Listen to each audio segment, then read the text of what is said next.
Episode 1. Leaving It All. By the time I turned 28, I'd done a lot of strange things. Blindfolded myself for 24 hours in a basement on a piece of frayed cardboard. Threw blueberry jam and Oreo pie onto my t-shirt for months. Reached to touch my forehead to my heel, my hand back and around my waist. I was my own lab rat, setting up experiments just to see what would happen. What would happen if I dropped out of school to study the history of cinema? What would happen if, at this meal, I were to only speak with my eyes? What would happen if I broke with the tiny assumptions of normal life to see what lived outside them? But somewhere along the way, I stopped asking. At some point, without realizing it, I'd let myself settle. The experiments stopped. The questions got quieter. And life, once full of unpredictable edges, started feeling manageable, comfortable. And that was starting to terrify me. Because the world isn't flat. It isn't shallow. It has depth. It has layers. And if I stayed here, if I stayed comfortable, uncurious, afraid, I might never reach below the surface. I might never move deeper into it. Kind of like you were itching for something more. That's my mom. I was living 10 minutes away from my parents at the time, so they knew what was going on. When you, Jonny, are really energized and excited about what you're doing, there's an extra life about you that I was not seeing during that time. I needed something big, something irreversible. Something that would crack my life wide open. So I made a decision. I was going to disappear. Go and find out.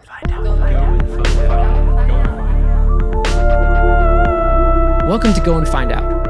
I'm Jonny Wright. This is a story of losing yourself in the world. I left my home, my job, and the USA in order to learn the old-fashioned way, with first-hand experience. Some people go on a journey to find themselves. I went on a journey to lose myself and instead find the world. In these episodes, I ask big questions about life.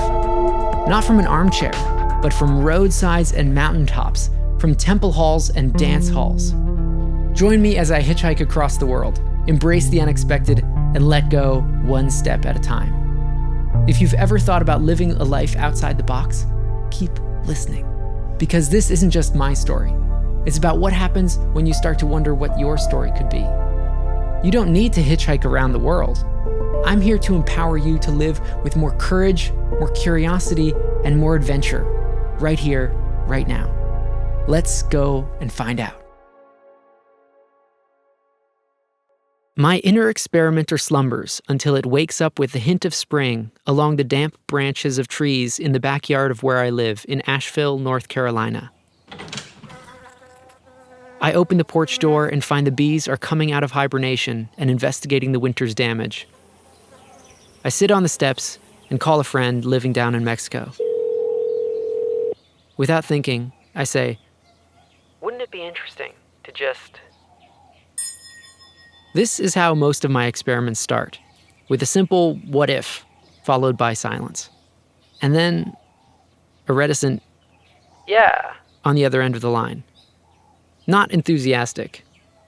That "yeah" is barely there, a hesitation, a crack in the door. But in my mind, it swings wide open, a neon sign blinking, "Go, full steam ahead." The idea itself that's just left my mouth? It's bolder than most of my experiments. Simple, reckless. Some might generously call it, well, unwise. It's the kind of idea that anyone might have in a moment of whimsy, and might even entertain for a minute while crawling into bed, and then that would be as far as the idea would get. But this time, I didn't just think it. I decide. I'm going to leave, to get lost. To get out into the world, get to places I've never been, never even heard of, for no other purpose beyond the sheer experience of it. One after another, And I'm going to do it by sticking out my thumb.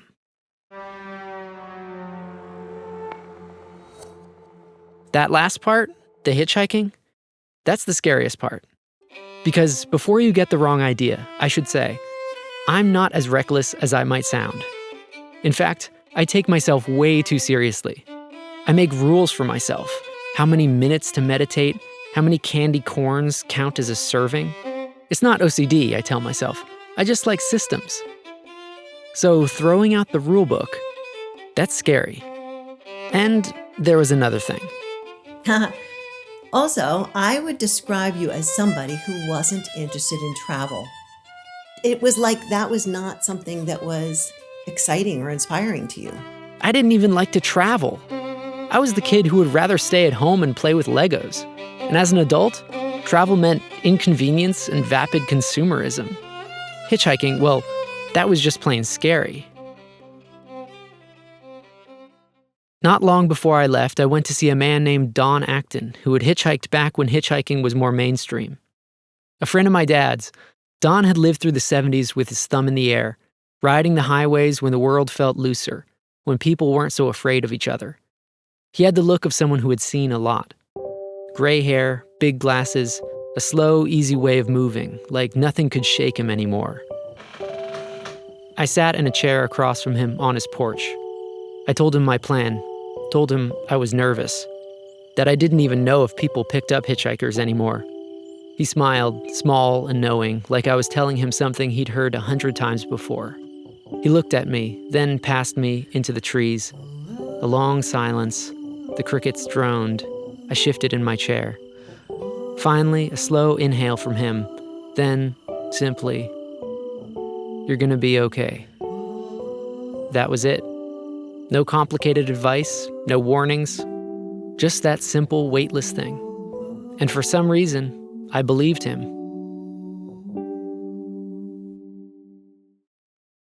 The day I've been waiting for finally arrives. I take with me a backpack with a few clothes, a toothbrush, and nothing that'll slow me down. I stand out on the on-ramp of an eastbound highway out of Asheville. There's no fanfare or blaring of trumpets. There's just me and the road and the cars that fly by. I hold up my thumb the way I'd read about in Jack Kerouac's On the Road. At first, the wind coming off the cars nearly blows me over. I brace my legs and stand tall and smile at the strangers. The drivers give me all kinds of looks. A few of them wave, a few smile, and a few look confused. A lot of them don't pay any attention. There's no guidebook for hitchhiking. No timeline, no standard. It doesn't factor into the American economy. It's not an industry. There are barely any laws around it. Just two decisions, mine to stand there and someone else's to stop. But before I go any further, I want to name something. As a white cis man, I know I carry privilege when I stick my thumb out on the side of the road. That's not the case for everyone. Hitchhiking isn't equally safe or equally possible for a lot of people. That reality isn't lost on me. Right now, on this road, I have no proof hitchhiking works anymore for anyone. Maybe it belongs to the past, something mythic like seances, flower children, and knights errant. Even as I stand, wondering if anything can possibly come of this, an SUV slows to a crawl and pulls onto the berm. I stand and stare. At first, I don't move. My brain refuses to compute what's happening. Did I just win? I pick up my backpack and rush over to the vehicle. The window rolls down. Middle-aged guy, graying hair, business suit. "Hey there, you heading to Winston-Salem?" I ask. "Climb aboard," he says. And I do. That moment opened a door, one that would lead to countless others. If I'd known how many, I might have danced right there on the spot. Winston-Salem, Durham, Richmond, DC, Baltimore, Philly, New York. In and out of cars I jumped, in and out of semis and Beamers and old greasy pickups, giving whoever was at the wheel a smile and a story and an ear to hear whatever they had to say. There's a specific sensation in the moment you get dropped off somewhere halfway to your destination, in the middle of nowhere, without knowing how you'll complete the journey other than trusting that something will happen. The person dropping you there is apologetic that they aren't going any further, and they look like they're not at all trusting that something will happen. They look pretty worried, and you smile and thank them and say everything will be just fine. Then your feet hit the ground, and you wave and they drive off, and an eerie silence creeps up, and you are alone with this stretch of road. Your ears strain in hopes of the sound of a motor, but all you hear is the pitter-patter of gravel blowing on the pavement and a vulture high up somewhere. It's lonely. It's electric. A collision of fear and trust, of no and yes. I couldn't get enough of it. Go, go, go, something in me said. So I did. I bought a ticket to Europe. From New York to Amsterdam, the transatlantic jump barely registers before I'm hurling eastward, hitching with whoever will take me. Refrigerator repairmen, musicians, students, farmers, nuns. 1 minute, I'm squeezed into the back of a compact car, nodding along to German rap. The next, I'm in the cab of a Polish trucker who passes me an ice-cold beer while steering with one hand, swiping through photos of his grandkids with the other. Cologne, Munich, Leipzig, Krakow. The rhythm of the road takes hold. Fast, slow, fast, stop. I wait for hours in the brutal sun, parched, pacing a dusty roadside. Then, suddenly, I'm in the backseat of a family car. The kids firing off curious questions, the dad proudly listing every American city he knows. No 2 days are the same. No 2 rides are the same. And then, Bulgaria. The sun is dropping behind the peaks, and I am well and truly screwed. The road twists through the mountains, empty, silent, a strip of asphalt floating in a sea of dark forests and wet fields. I scan the horizon. Nothing. I accept my fate. Tonight, I sleep in the dirt. Then, headlights. A rattling purple car rolls up, looking like it was built from scraps of a flea market. Clothes and cushions spill out of the back, crammed in with books, maybe an old toaster. The driver, a rugged, bearded guy with bright, steady eyes, rolls down the window. "You're lost," he says. Not a question. I nod. He jerks a thumb to the mess of a passenger seat. Get in.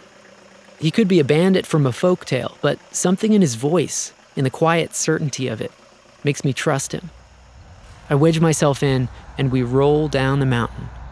Turns out he's an environmental activist. He's trying to protect these forests, these mountains, this land. He doesn't just drive, he talks, fast, urgent, like a man with a mission. By the time we reach my destination, I'm no longer a stranded traveler. I'm part of the cause, a comrade, a brother. Then he's gone.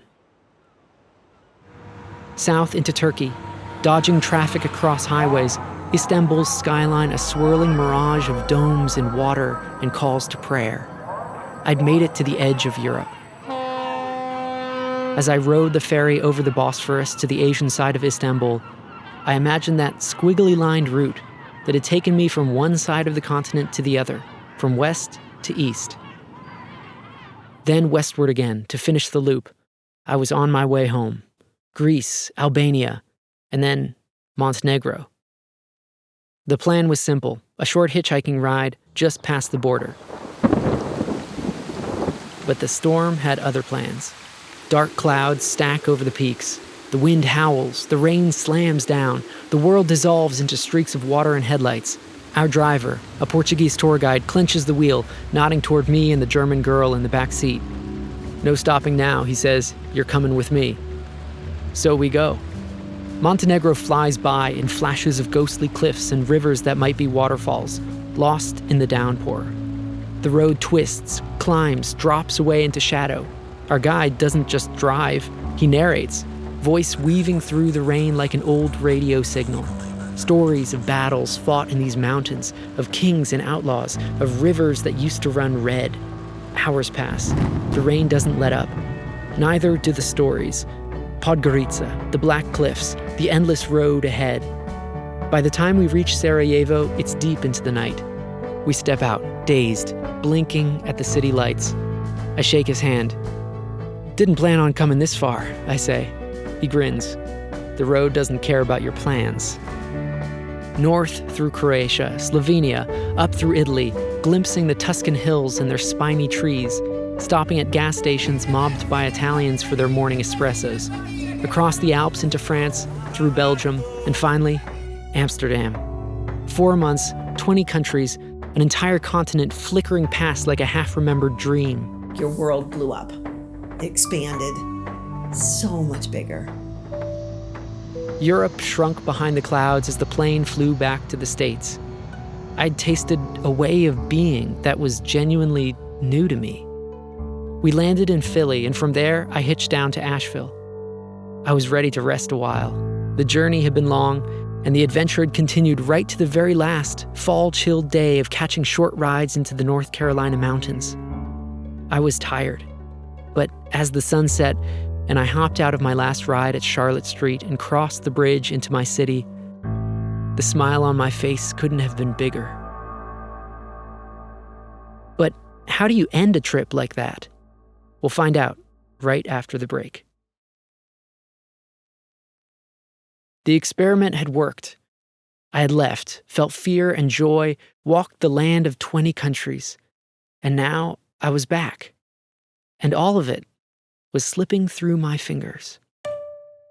I dreamed of the places I'd been, and even in my waking hours, they flashed before me, random street corners, bits of trail along a mountain or through a graveyard or the inner dome of a mosque.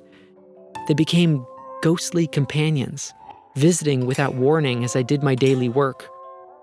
The places from my memory felt distant, not geographically, but almost like images from another lifetime altogether, a former life that had lived briefly and died unknowingly.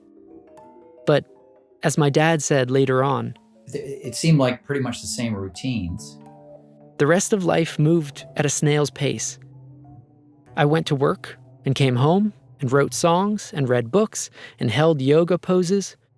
The truth is that it all looked so damn similar to before. My big experiment had done something inside me, sure. It had been real and rough and had shaken me awake. And yet, here I was again, in danger of entering that domestic dream world, lulling me with its easy rhythms. You can only take so many cold showers a day to keep you on your toes. At the end of the year, I drive north with my parents to see an old woman one last time. That woman is my grandma. Her memory stripped, just a loose husk and the innermost seed of who she used to be. When I walk in, she lights up like a flickering candle, bright for a moment, but unsteady. Her hands tremble as she reaches for her walker, her whole body swaying with each step towards me on her toothpick legs.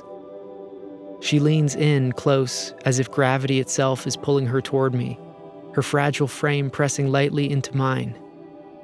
I hold my arms out instinctively, steadying her, and that's when I feel it, the shaking that won't stop. "I want to show you something," she says, voice thin but urgent. She turns and shuffles over to the wall where a large framed photo hangs. It's a familiar picture, our whole extended family, frozen in time, smiling stiffly in a portrait from years ago.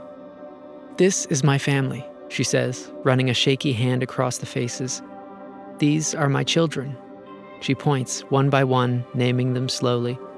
"So now you know," she says, looking at me with quiet conviction. "Now you know my family, my family, my family." I laugh, and then I swallow hard. The way she says it, like she was introducing me to strangers, sends something twisting in my chest. We sit there for a long time, the weight of unspoken things pressing in. I squeeze her frail hand in mine, feeling the endless, involuntary quivering. I want to still it, but I can't. No one can. Time has already taken hold, and it never lets go. This is how it happens, isn't it? Not in some grand cinematic way, but quietly. The slow erosion of a person. One day, you wake up and the details are still there, the names, the faces, the years. And then, suddenly, they aren't.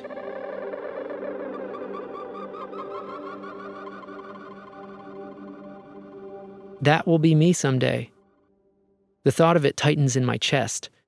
I picture myself decades from now, sitting in some armchair, hands shaking, grasping for things, all the things I could have done, all the things I'd meant to do. But I already know what I'd say, don't I? It would be the same thing that so many people say when they reach the end. I wish I had, but I never did. I never made the leap. This is the moment, the break in the path where either you go or you stay, where either you jump or you don't. And the thing about waiting too long is that eventually you step back. And the further you step back, the harder it is to run forward again. I had to go before I convinced myself to stay, before the edge faded into the distance and I forgot what it was like to stand there before the unknown. My inner experimenter kicked in. How can I evolve before time runs out? How far could I step from what I thought I knew? How lost could I get before I had to rebuild myself from the ground up? I pictured a dial. Etched into it, one word: belief. The certainty I placed in everything I thought was true. What if I could turn it down? Not abandon belief entirely, but loosen my grip. Let things hang in the air, unproven, untested. Learn not by assuming, but by experiencing. Maybe that was the real experiment. Not just getting lost in the world, but learning how to be uncertain. The idea came in glimmers at first, only hints of an idea. I'd be talking with another friend on that same back porch, and a sentence or two would slip out of my mouth, a kind of what if that I knew sounded crazy. But it was only a conversation, only a wacky idea. The next week, in a different conversation, another thing slipped out, another version of this what if. It was bolder this time. And then I started to think about this idea. It gained traction, it picked up speed. It was like a flame that crept along a log and grew as it went. I didn't want just another trip. No, this wasn't about getting more travel. What I wanted was radical. The previous year I tested the waters with my 4-month trip. Now it was time to set sail. You were going to find out how the rest of the world is living. If anything, it was less and less to find out who you were, and more just to find out who's the rest of this world out there. I wanted to cut the cord holding me to my sense of home and belonging. I wanted to go and find out. My plan was to pack a backpack, fly to Europe, and start hitchhiking my way through Europe and out of Europe to who knows where. I would have no more than what I could easily carry. I would stay with whoever would be willing to put me up for the night. I planned to be out on the road without an agenda except to see, without a hope except to keep living, without a plan except the one that emerges right beneath my feet. It was terrifying for the same reason it was irresistible. I might die. I might fall in love. I might change. And if there's one thing that is shiny and terrifying and even paralyzing, it is the prospect of real change. Since I was embarking on some Deathly Hallows Mordor-type shit, I felt the appropriate thing was to say goodbye to my life as best I could, since I probably wouldn't be coming back. At least, not coming back the same person.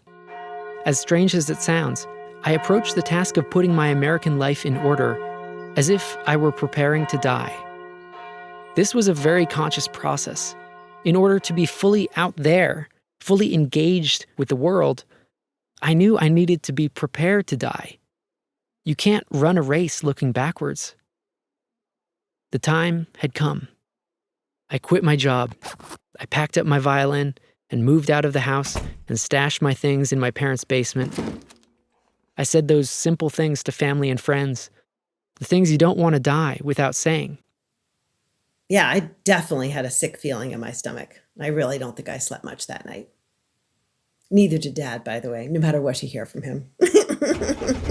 On the way to the airport, I cry in the front seat and Mom cries in the back and reaches up around the seat and puts her arms around my chest. And I remember her hands from my childhood bedroom lying on the wooden bunk bed with her standing and rubbing my back. It's much sadder than any other goodbye, Not devastating, only sad and galvanized and roaring to life at the start of the most real and dangerous thing I can think to do. And after they dropped me off, Yeah, it felt like a long drive home from the airport that day. And we did tons of reminiscing about you. Just memories of you. It sounds like you died. You didn't just went on a trip. I'm on my way. And I know, in some abstract way, that things will change. But knowing and feeling are two different things. Because the moment my parents drive away and I step into the airport, something strange happens. The floor beneath me seems to tilt. The terminal buzzes with travelers, but I feel weightless, untethered, like I've already stepped off the edge of something, and I'm just now realizing I'm falling. I have no job, no home, no plan beyond my own 2 feet. There's no safety net, no promise of what comes next. I'd leapt, and the ground is nowhere in sight. Sir? The voice snaps me back. I turn. The security agent is holding out my passport, waiting. Have a good flight. I step forward. The terminal hums. The ground tilts beneath me. And just like that, I'm gone.